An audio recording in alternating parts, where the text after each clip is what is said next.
ஸ்ரீ மாத்ரே நமகா. சென்னை அடையார் சர்வசக்தி பீடத்திலிருந்து அருள்வாக்கம்மா ரேணுகா தேவி. இன்றைய பதிவில் நம்ம என்ன விஷயம் பார்க்க போகிறோம் அப்படின்னு பார்த்தீங்கன்னா, நம்ம வீட்டில் இருந்து இறந்து போன முக்கியமான தெய்வமான கன்னி தெய்வ வழிபாடு, பூவடக்காரி வழிபாடுன்னு சில பேர் சொல்லுவாங்க, சில பேர் கன்னி தெய்வ வழிபாடுன்னு சொல்லுவாங்க. இந்த வழிபாடுடைய அவசியத்தையும் முக்கியத்துவத்தையும் அது எப்படி செய்யணுன்ற விவரத்தையும் இன்றைய பதிவில் நம்ம பார்க்க போகிறோம். இந்த பதிவை பார்க்கறதுக்கு முன்னாடி நம்மளுடைய சேனலை சப்ஸ்கிரைப் பண்ணாதவங்க பண்ணிக்கோங்க. வாங்க வீடியோக்குள்ளே போகலாம்.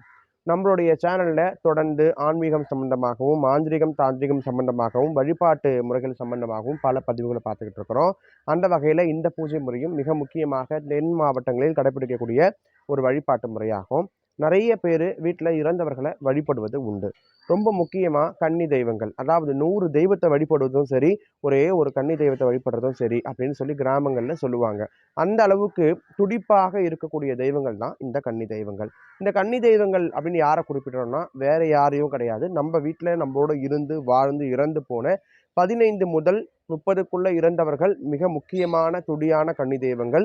15க்கு வயதுக்கு உட்பட்டவங்களும் கன்னி தெய்வங்கள் தான். திருமணமாகாத ஆண் பெண் எல்லாருமே கன்னி தெய்வங்கள் தான். ரொம்ப முக்கியமாக இந்த 15லேருந்து 30க்குள்ள இவங்க எப்படி இறந்தாலும் சரி, அதாவது ஏரியிலையோ குளத்திலையோ மூழ்கி இறந்தாலும், பாம்போ தேலோ கடித்து இறந்தாலும், மரம் விழுந்து மாண்டு போனாலும், அல்லது மோட்டார் சைக்கிளில் மின்சாரங்களில் தாக்கி இருந்தாலும், ஒரு இயற்கையான மரணம் நிகழக்கூடிய அனைத்து கன்னியர்களும் கன்னி தெய்வங்களாக நம்மளுடைய குடும்பத்தில் வைத்து மிக முக்கியமாக வழிபட வேண்டிய தெய்வம்.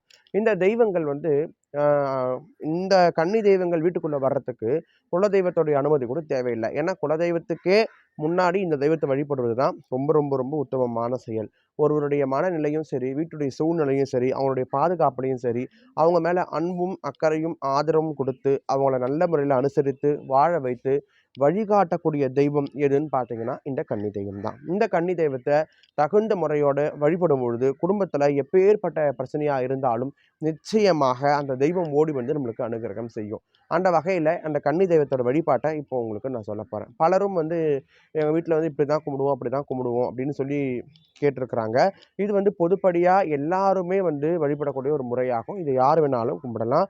இப்படி தான் கும்பிடணும் அப்படின்னு அவசியம் இல்லை. உங்களுக்கு தெரிந்தால் கும்பிடலாம், தெரியாதவர்கள் நான் சொன்ன இந்த வழிபாட்டு முறையை நீங்கள் கடைப்பிடிச்சிக்கலாம். அதாவது வீட்டுடைய ஒரு பொங்கலுக்கு முன்னாடியோ இல்லை ஆடி மாதத்துலையோ ஒரு தை வெள்ளிக்கிழமை இல்லை ஆடி வெள்ளிக்கிழமை இல்லை சித்திரை மாதம் கூட நம்ம இந்த வழிபாட்டை தொடங்கலாம், தவறு கிடையாது. யார் இறந்து போயிருக்காங்களோ அந்த கன்னி தெய்வத்தை நினச்சி, ஆணாக இருந்தால் ஆண், பெண்ணாக இருந்தால் பெண், வீட்டுடைய தென் மேற்கு மூலை, அதாவது கன்னி மூலையில் சுத்தம் பண்ணிட்டு ஒரு இடத்துல மஞ்சள் குங்குமம் மட்டமாக செவுத்தில் தடவிட்டு அந்த இடத்துல ஒரு தீபம் ஏற்றி விட்டு இறந்தவருடைய புகைப்படம் ஃபோட்டோ இருந்தால் வைக்கலாம், இல்லைன்னா பரவாயில்ல. அந்த ஃபோட்டோக்கு ஜாதி மலர், அதாவது ஜாதி பூன்னு சொல்கிறாங்க இல்லையா, பிச்சு பூன்னு சொல்லுவாங்க சில ஊருங்களில், அந்த பூவை சாத்தணும்.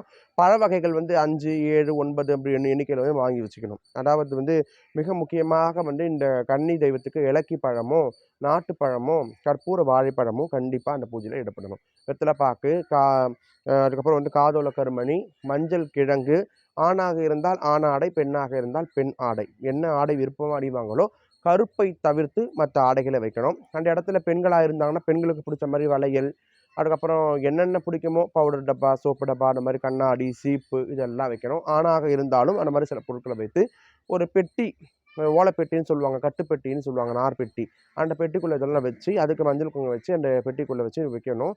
அதுக்கு முன்னாடி 5 இலைகள் போட்டு அந்த இலையில நம்ம சொன்ன மாதிரி அந்த இறந்தவருக்கு பிடித்த ஒரு பிரசாதம் 5 இலையில ஒரு வகையில் பழமும் ஒரு வகையில் இனிப்பு வகைகளும் பிடிக்கும். அப்படின்னா இறந்தவருக்கு பிடிக்கும்னா ஒரு வகையில் காரமும் நம்ம வச்சுக்கலாம். இது இல்லாத வீட்டில் சாம்பார், உருளைக்கிழங்கு, அப்பளம், வடை, பாயாசம், பொரியல் என்ன பிடிக்குமோ அதுவும் நம்ம இடம்பெற வேண்டும்.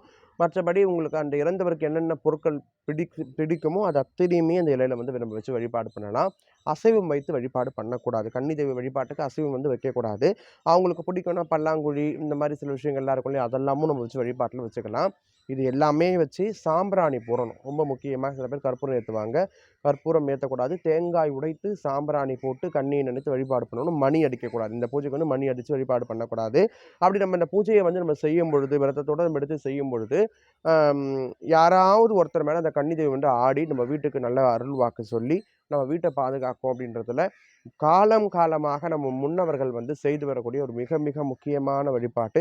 குலதெய்வத்தை மறந்தவர்கள் கூட இந்த வழிபாட்டை நீங்கள் செய்யும் பொழுது நிச்சயமாக உங்களுக்கு ஒரு நல்ல விஷயங்கள் குடும்பத்தில் நடக்க ஆரம்பிக்கும். நோய் நொடிகள் நிவர்த்தியாகும். கடன் பிரச்சனை மீள முடியும். கன்னி தெய்வம்ன்றது ஒரு சர்வசாதாரணமான தெய்வம் கிடையாது.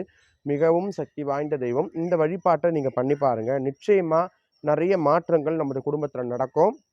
இந்த பதிவு சம்பந்தமா ஏதேனும் கருத்துக்கள் இருந்தால் கமெண்ட்ஸ் மூலியமா கருத்துக்களை தெரிவிங்க. நிச்சயம் அடுத்த பதிவில் அதுக்கான விளக்கத்தை கொடுக்குறேன். நன்றி. சிவாய நம.